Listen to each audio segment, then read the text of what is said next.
नमस्कार, मी डॉक्टर सुनील बडे, संचालक राधेश्याम हॉस्पिटल शेवगाव. आज आपण मधुमेहाचे कॉम्प्लिकेशन हा विषय पाहणार आहोत. मधुमेहामुळे कोणत्या अवयवांचे नुकसान होते?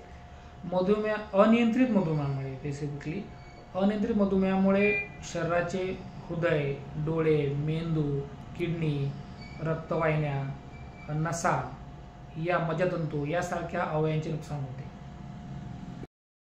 मधुमेहाचे ॲक्यूट कॉम्प्लिकेशन्स कोणते? मधुमेहाचे ॲक्यूट कॉम्प्लिकेशन म्हणजे हायपोग्लायसेमिया, डायबेटिक किटोॲसिडोसिस, हायपरऑस्मोलर हायपरग्लायसेमिक नॉन किटोटिक कोमा यासारखे ॲक्यूट कॉम्प्लिकेशन आहेत. मधुमेहाचे क्रोनिक कॉम्प्लिकेशन्स कोणते?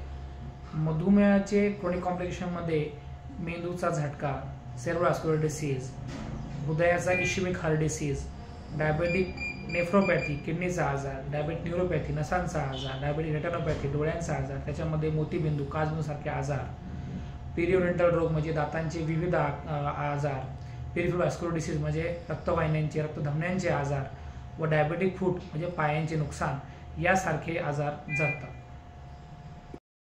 डायबेटिक कॉम्प्लिकेशन्स कसे टाळावेत? डायबेटिक कॉम्प्लिकेशन टाळण्यासाठी आपल्या डॉक्टरांचा नियमित सल्ला ठेवणे, शरीरातील साखर, बीपी, कोलेस्ट्रॉल याचे प्रमाण नियमित व नियंत्रणाखाली ठेवणे, शरीराचे वजन म्हणजे शरीराचा BMI हा 23च्या खाली नेहमी ठेवणे, पोषक आहार, योग्य व्यायाम आणि मिठाचे प्रमाण अति कमी व दारू, सिगारेट, अल्कोहोल, पुन्हा तंबाखू यासारखे व्यसनांचं प्रमाण हे पूर्णपणे बंद करणे यासारख्या गोष्टी केल्या तर नक्कीच डायबेटिक कॉम्प्लिकेशन थांबवता येतील.